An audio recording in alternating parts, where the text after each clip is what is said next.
Scaletail from TMNT. Beyond being a snake-like bounty hunter hailing from Dimension X and hired by Krang, we don't know too much about this guy. He wasn't in the cartoon show, and he only made a small appearance in a Game Boy game. As far as I'm concerned, this figure's design and sculpt is so impressive that I can look past his obscurity.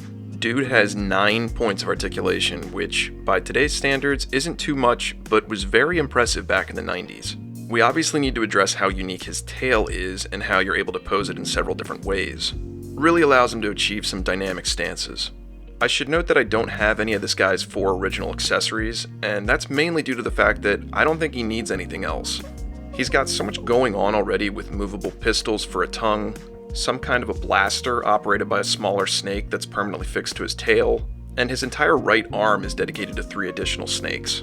Not to mention, he's got so much molded detail that you can try and pick apart and decipher. One of the most interesting things in my opinion is this small base he uses for stability. It has the appearance of some sort of aviation badge, which makes me think he may have been some kind of disgraced military pilot.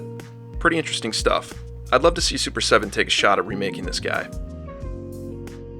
2 figures for 1. This is Wicked Wheelie from the Haunted Vehicles line within the Real Ghostbusters.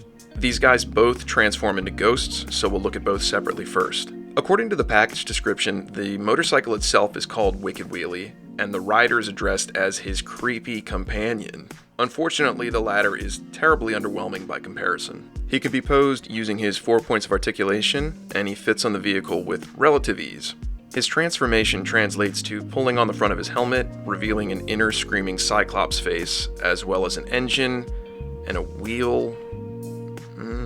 His vest biker patch is a cracked skull with fangs, letting you know this dude's hard. Also says Eek below it, so maybe that's his name, or maybe that's just the name of his hard gang that he rolls with. Lastly, his hands are opened in a way to easily grip the handlebars, but when they're extended on their own, it presents a nice, I'm gonna get you look.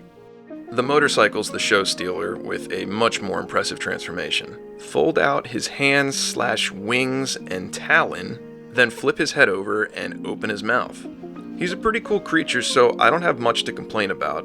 That being said, it's getting more difficult to find one of these guys not only complete, but fully functional. One of his weak points is where the fork of the bike meets the wheel and axle. Note how there's a wedge to stop the head in the correct position, but the head's so big and flat that you almost naturally want it to be flush with the body. So I'm sure a ton of kids put unnecessary pressure on this only for it to snap off. You should also keep an eye out and make sure both foot pegs are still there.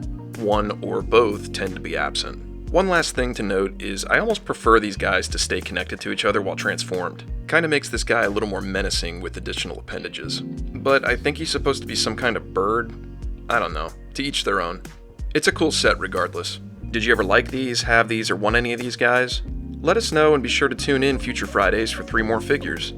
If you need more Toy Talk Guys action, check out our other videos, and please be sure to try out our podcast.